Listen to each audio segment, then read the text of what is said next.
Les larmes de l'Iroko.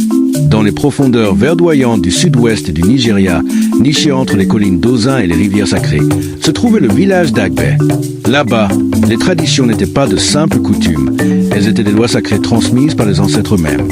Le cœur du village battait au rythme de l'arbre sacré Iroko, vieux de plusieurs siècles, que nul ne devait toucher, encore moins abattre.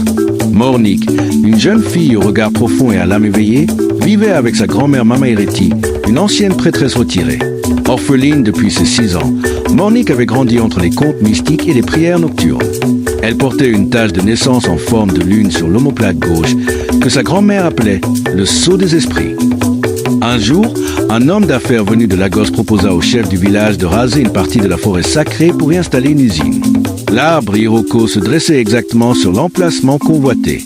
Malgré les mises en garde de Mama Ireti et des anciens, l'argent et la promesse de développement firent plier le conseil. L'Iroko serait abattu le lundi suivant. La nuit du dimanche, Mornik fit un rêve étrange. Elle se voyait dans une clairière, face à l'Iroko qui plairait des larmes de feu. Une voix grave et lointaine lui disait « S'il me coupe, le sang coulera.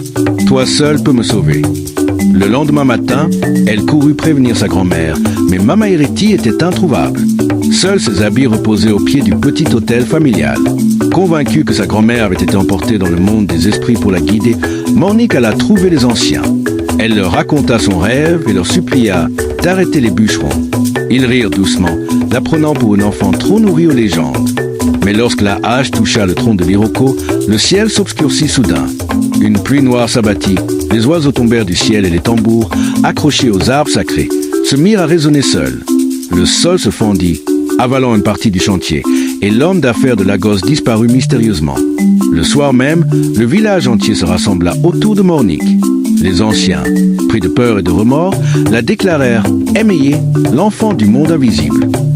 Elle reprit alors le flambeau de sa grand-mère, devenant la plus jeune gardienne de l'Iroko. Mais la plus grande révélation n'arriva que bien plus tard. En priant sous l'arbre, Mornik fut visité en vision par ses parents. Ils lui révélèrent qu'ils avaient été sacrifiés jadis pour préserver le secret de l'Iroko, car ils connaissaient l'entrée vers le monde des esprits enfouis sous ses racines. Des années plus tard, Agbe devint un village prospère, mais entièrement guidé par les lois de la nature et des esprits. Mornik transmit à son tour les secrets à une nouvelle génération.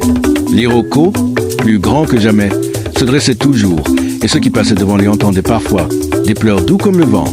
Quand l'homme oublie d'écouter la nature parle en larmes. Le respect des traditions n'est pas un frein au progrès, mais le chemin pour y parvenir sans se perdre. Si tu aimes ces genres d'histoires, like et abonne-toi à la chaîne.